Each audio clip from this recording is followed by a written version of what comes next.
Labor and birth pools, the water supply considerations.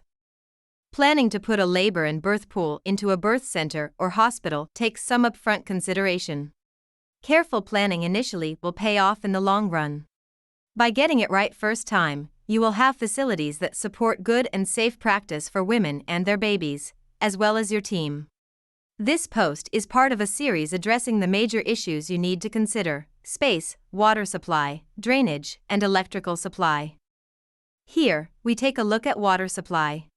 When you're considering your water specifications, the key elements you need to consider are: desired maximum filling time for the pool, maximum water pressure available, maximum temperature allowed for water flowing out of a faucet in a hospital, no-touch timed mixer valve versus manual valve, location of water supply in room or corridor versus desired location of the pool, building codes and water regulations.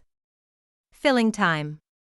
This needs to be short enough for the filled pool to be available when it is needed in the care pathway.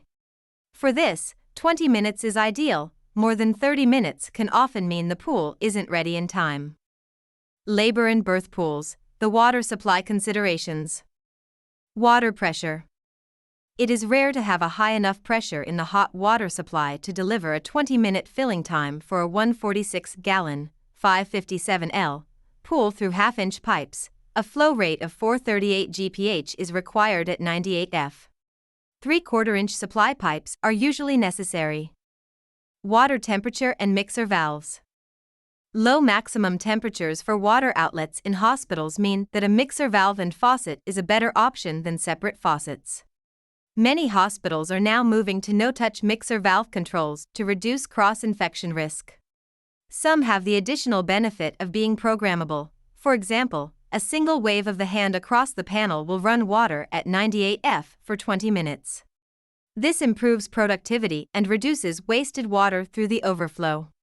You can also create a program to flush the system on a daily or regular basis. Location of water supply relative to the desired pool location. This can impact the total build cost of adding a birth pool to a room. In fact, there are many clinical decisions and considerations around room layout that may lead to high plumbing cost. Drain waste connections can have a greater impact and are addressed in a separate post. Remember, you will need to check for applicable building codes and water regulations in your area. For example, in the UK, the WRAS regulations require an air gap of 2 inch (5 centimeters) between the outlet of the faucet and the top of the pool. Conclusion. This is a concise summary of the factors to consider around water supply for labor and birth pools. Please get in touch if you'd like more information.